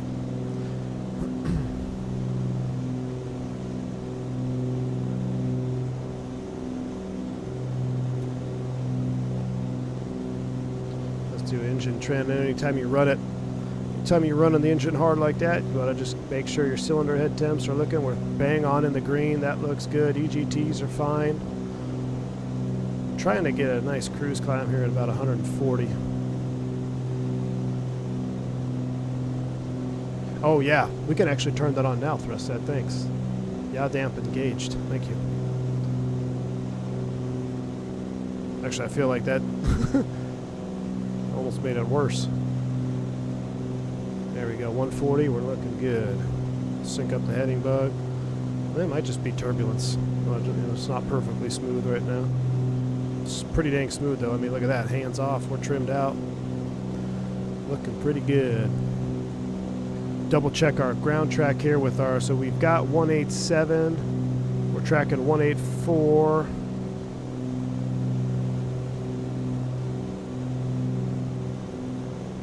Set it over to the right just a little bit. I guess 187 is what we want to be, so that's 180, 187, right about there. Current heading, we're tracking 187, so pretty much no crosswind here. Easy way to just tell that is if I have my CDI set on the course of 187, I know exactly where my ground track is, and I can look at my heading, see if I'm establishing any type of wind correction angle. Kind of just the easy way to determine what your winds aloft are. So that almost looks like we have a little bit of a correction angle here. I'm doing about 190, but I'm also tracking 190. So really, I would say there is pretty much no crosswind right now. I'm hand flying, Jay. That's how awesome this plane flies. Trimmed out, roughly 140 knots. There's a little bit of chop out there. Let's see, we're chopping just a little bit. I'm gonna go yaw damper off real quick. I'm gonna see something. Oh yeah, see, look at the oscillation. Oh yeah, it actually does make a difference. The oscillations were still there, but they're much less.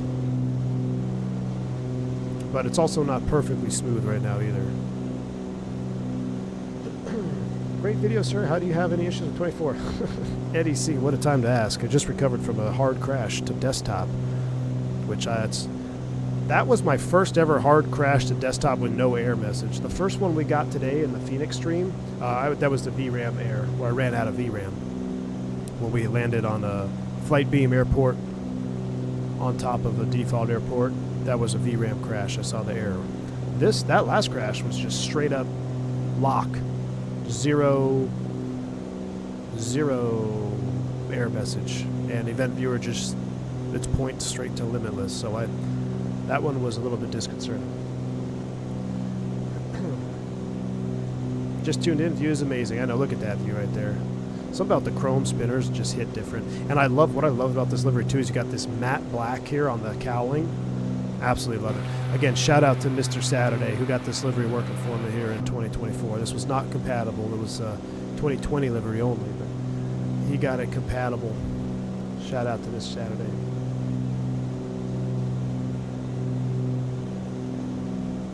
I never did reset the pressurization. Let's come down here. Now you can see how we can descend the cab a little bit. We'll set 12,000. So it should pressurize just a little bit, but basically, essentially, we're flying unpressurized. That cabin controller is a little bit different than the ones I'm used to. I'm going to have to maybe dissect that a little bit for a few minutes. Get up here to cruise.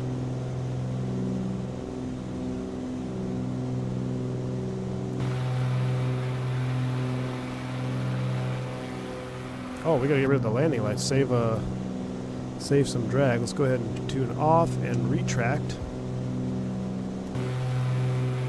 There go the lights.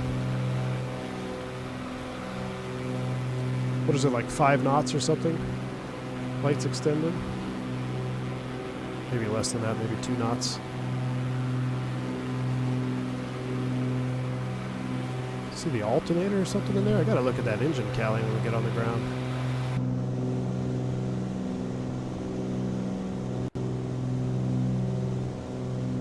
Livery is so illegal it crashed the sim. How would you compare this and the Piston Duke? Thanks for the stream. Really deadly. My favorite is still the Piston Duke, and the only reason I go Piston Duke over the 414 is because of the service-based failures in engine management and basically airframe management. When you're in the Piston Duke, the same for the Turbine Duke, you manage that airplane. You own that airplane. As long as you have it turned on, there's mean time between failures for components and stuff, so it keeps you on your toes. That's what puts the Duke on a different level. That aside, these airplanes are very comparable. The flight model is incredible on the 414. The sounds are incredible on the 414. I really, really love the 414. That's really the only thing that it lacks, is that extra bit of juice for the managing of your airplane, basically owning the airplane.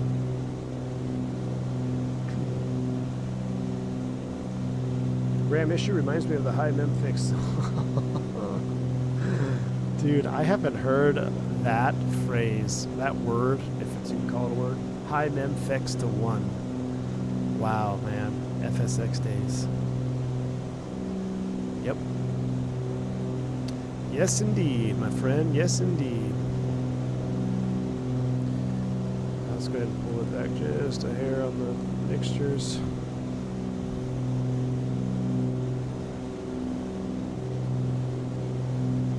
Props are pretty much bang in sync. I have not tried the Comanche 24, Fernando. Is it available for 24? I have not tried it. We're getting ready to level at 11.5, so let's see if we can not blow through this one here. Now, if I'm not mistaken, this autopilot acts very similar to the Lear 35, where it has a pitch command. You set pitch. Now, I've got to work the bindings on that. I don't know what bindings it needs. Perhaps there's something in the manual. In the real world, the pitch command is really nice because it's basically you're just set a pitch attitude. But you can also get in trouble if you're not careful. We'll get her nice and trimmed out here at 11.5. Beautiful. We do a magic bell ref update one more time.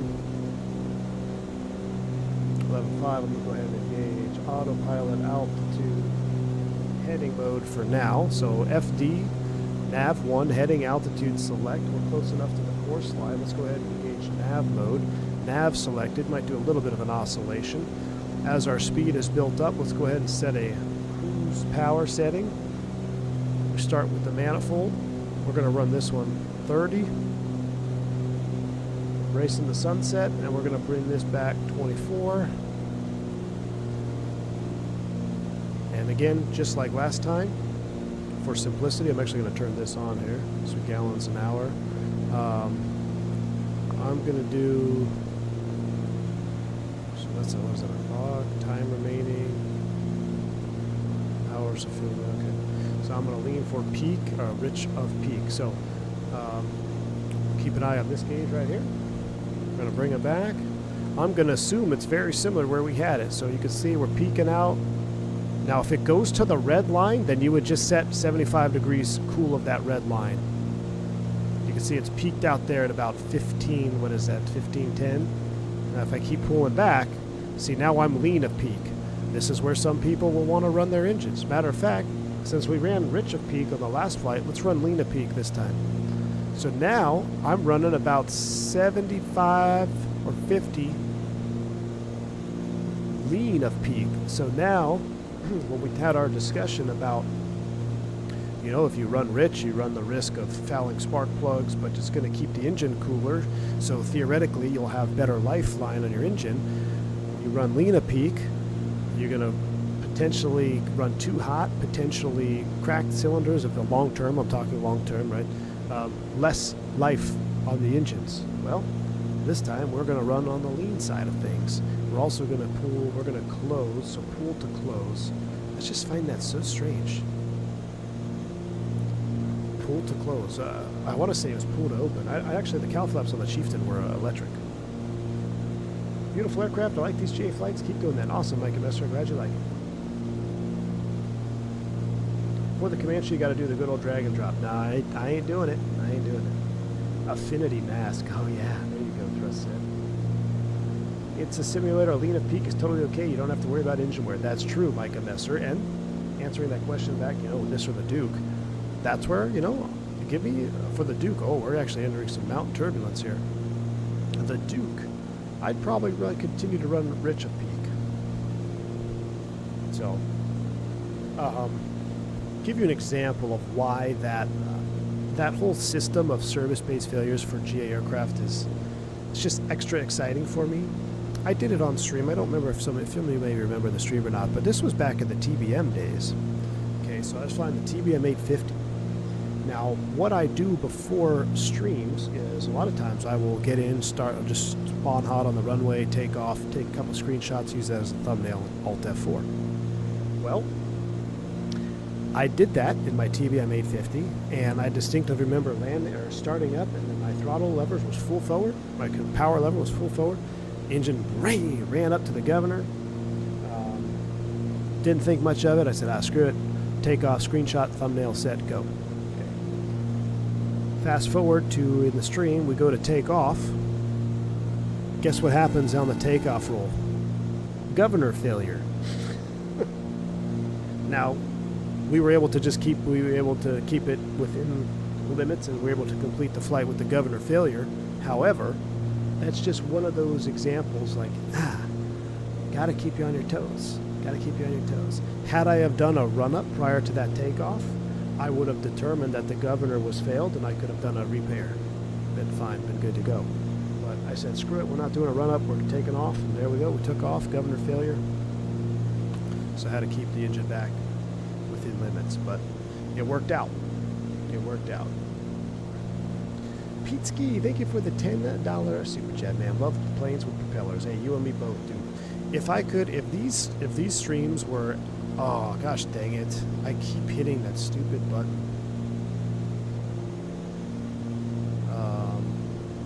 Whoa, that's real time.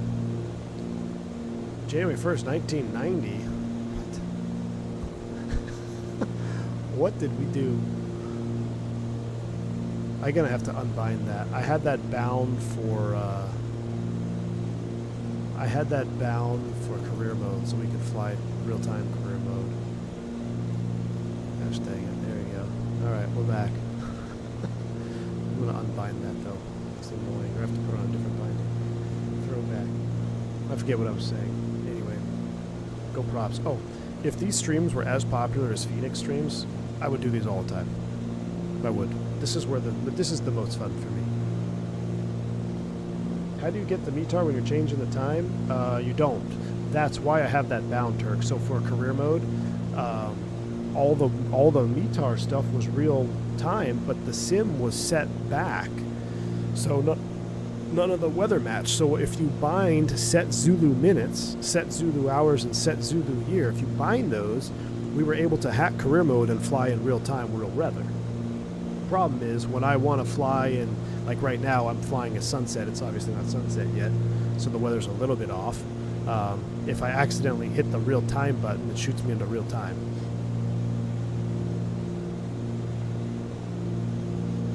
When's the next Barry Seal logistics? I really want to do it this week, man. I know I keep saying that. We might just do one stream tomorrow, and it might just be a Barry Seal PC-12 flight. We might just do one flight tomorrow. And then Friday, I'm not sure. I got to get stuff ready. I got a big tournament this weekend. It's going to be blowing 30 miles an hour the entire day, so I'm not looking forward to that. I really want to get back to a PC-12 flight.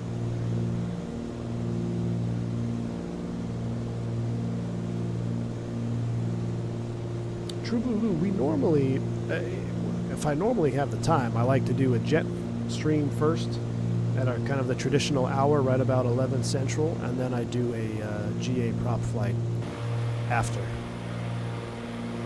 going to let the scenery load in there for a minute. Gosh, that looks incredible. So I normally do either a Barry Seal flight or some type of prop flight after we do an Airbus or some type of airliner stream.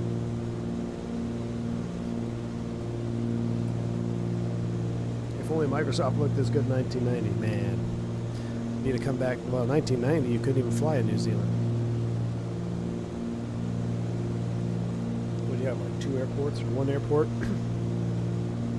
Let's see, where's Turkey at? We're getting clear air turbulence, my man. Clear air turbulence. Now, I do have it on realistic, and I'm wondering how realistic it's going to be for the 414. Oscar, I'm sure they will. I mean, I thought there was supposed to be a patch this month. Was there no patch this? Obviously, there's no patch this month. Oh, you're flying 2024 right now? Nice. Alexandra Bellini, welcome. Yeah, this brushed aluminum livery is just so juice. Look at that. Incredible. Again, shout out Mr. Saturday. I've named him the JSON legend. Gets all the 2020 liveries working in 24.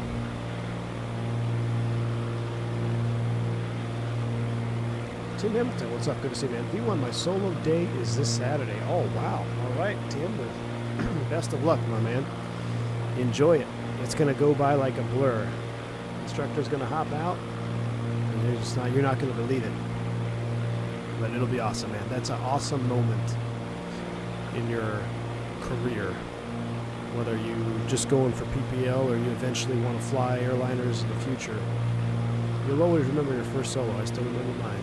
So enjoy the moment, man. Suck it in. Let it soak in, is what I meant to say.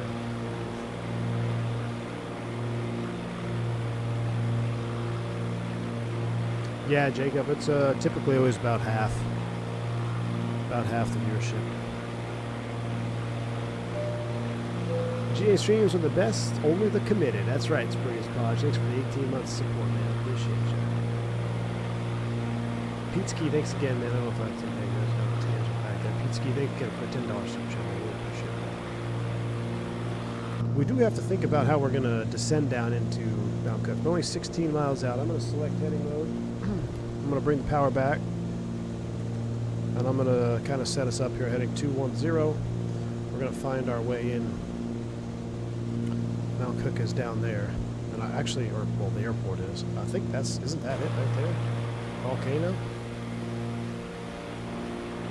Gosh, I'm going to take a screenshot right there.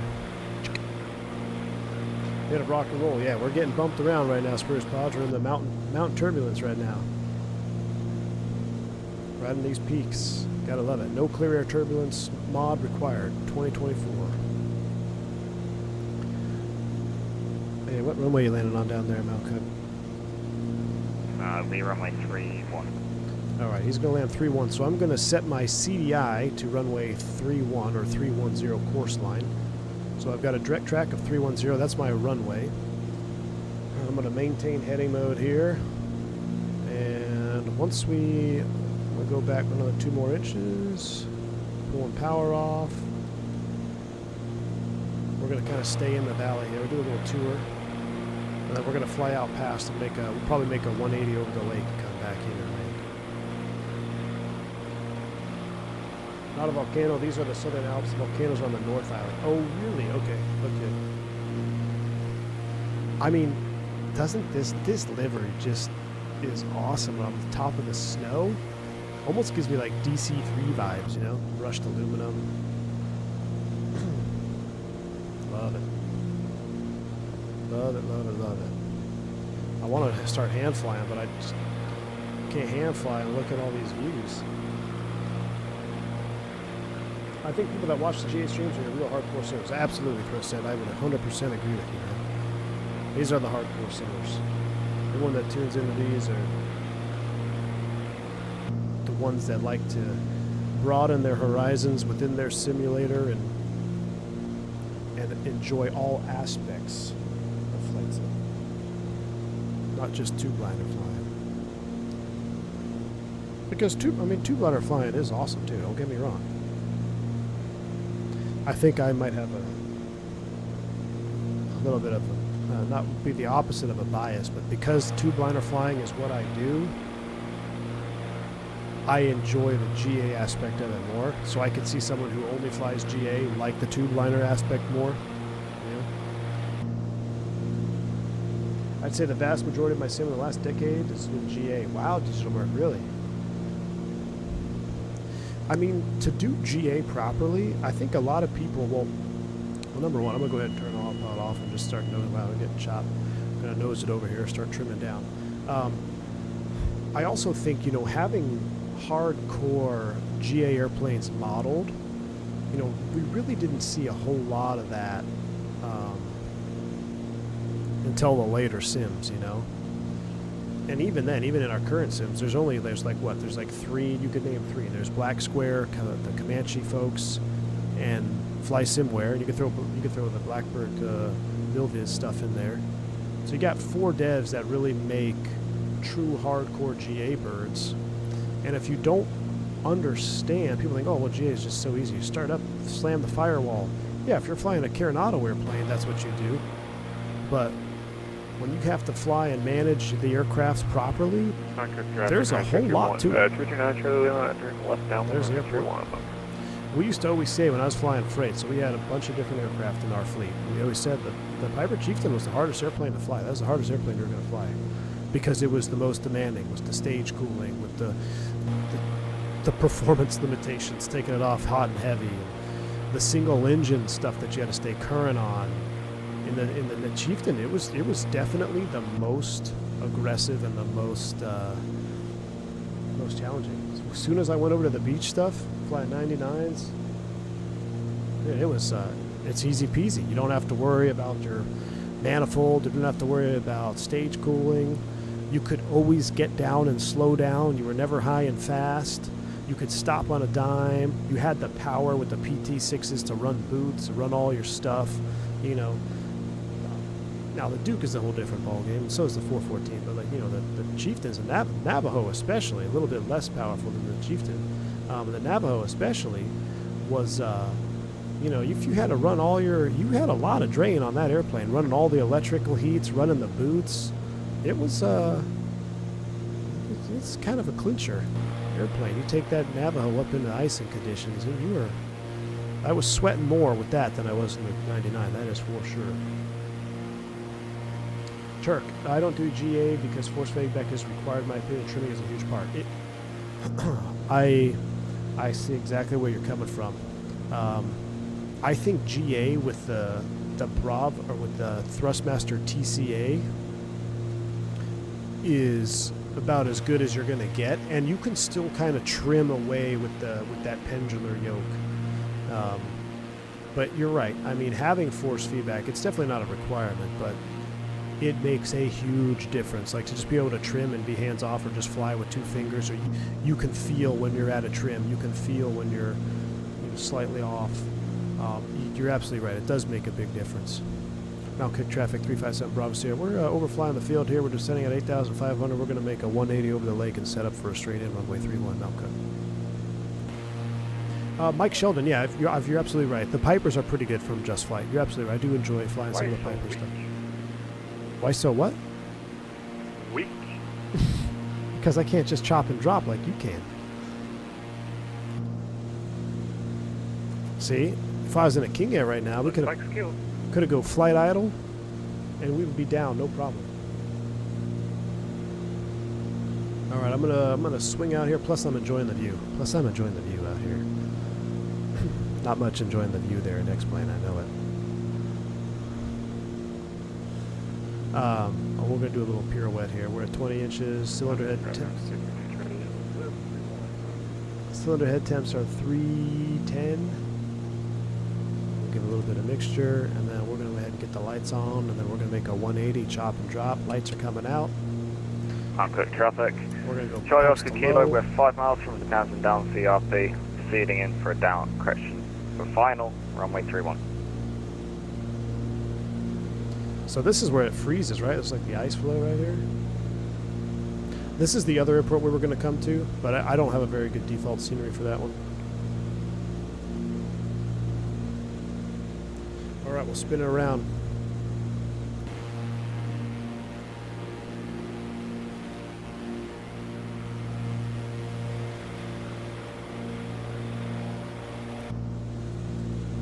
Making tube liner flying field real is easier because it's a big jet. It's all about the systems. Raw flying at GA is actually harder to simulate. Yeah, you know what's slow, and I kind of was thinking that when I was saying, oh, well, GA is easier to make. But you are right in that aspect. Like, yes, there are less systems, for the most part, that you're going to need to model when you model a GA aircraft. But to get the true feeling of that airplane, the proper flight modeling, the engine dynamics, not just throwing in a G1000, which that drives me nuts. A lot of devs just throwing a G1000 and everything. Nice gauges. You're absolutely right. There's a lot that goes into it, I would imagine. All right, we are considered stage cooled, so I'm going to go ahead and bring it back. Go ahead and run the prop up 25. And we're going to take it in over this river up here pretty much. We're going to fly this right in. That'll lead us to the runway 31. Mount Cook traffic 357 Bravo Sierra. We're on a 7-mile modified dogleg to final runway 31 Mount Cook. I'm not sure about that, but okay. And Mount Cook 606 South Whiskey, we're about 3 miles for the north runway.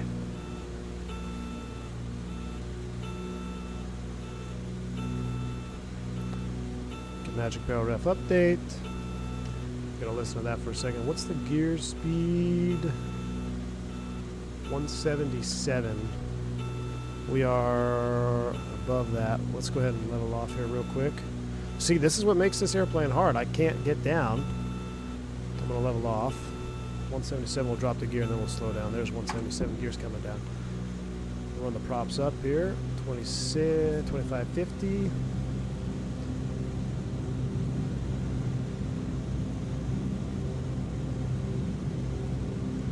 Need to get flight recorder on for this. Don't let me crash. I can't see. Flight recorder's on. Alright, we're almost crashed. Level off here. King Air C90 on the final for 30 on Mount Cook, following the 414 ahead. We cut him off. Alright, flaps 2. Gotta remember my flaps in this thing. Alright, blue line here, a little bit low. Let's go ahead and get the power back in there. Ideally, it wouldn't.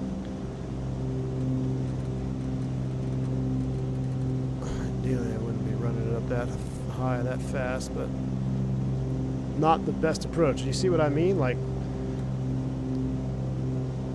there's a lot more to that descent that I should have done that we didn't do, but we're going to drag it in here at 100 knots. It's a little bit choppy down here.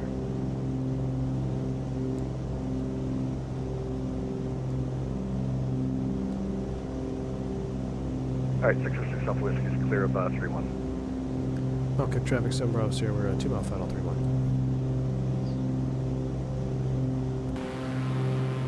It is choppy down here, though. Choppy. Alright. Start running it back. Last notch of flaps, landing flaps. On that blue line. 05 Mike entering dominance for approach. A little bit fast. Try to run it back down to about 100 knots here as we roll it out. Runway 31, it's vacated. Nice landing for you, Ludka.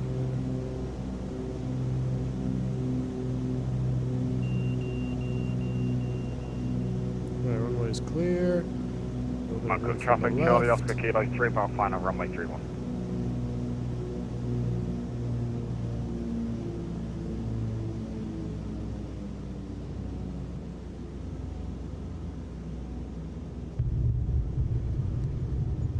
A little bit flat. That's all right. We'll take it. Let's make this exit here if we can. Yeah.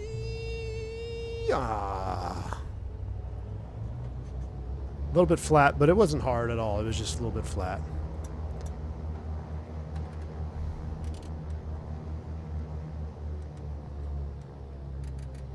Runway 31 clear, Mount Cook.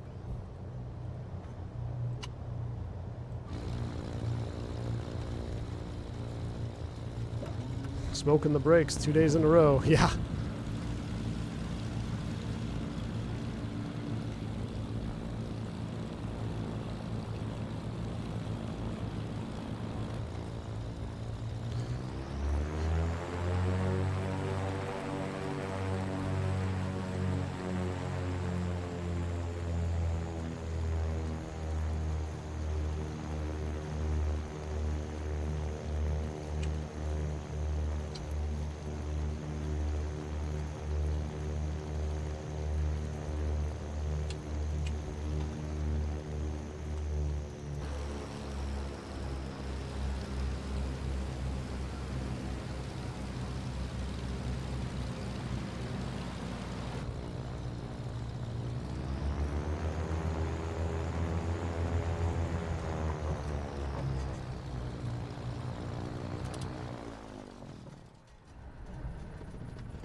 Like a boss. Brakes are set. Kill the lights. Mags. Battery switch. Ladies and gentlemen, welcome to Mount Cook. How you can hear the engines. Where'd he land? I want to look in here real quick. That's the alternator. So on this side, is that the alternator? I think that's the alternator. I couldn't remember. I think there was something with the alternator being on the left side. So we had a left engine thing. I couldn't remember. All right, everybody's down. Beautiful. Take a screenshot and watch the replay and get out of here. Gus looks like he gear upped it.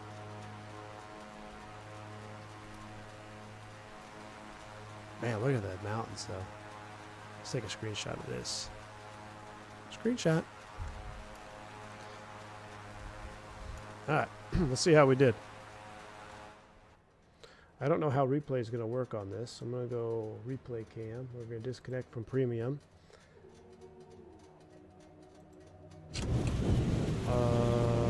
Turn the battery on.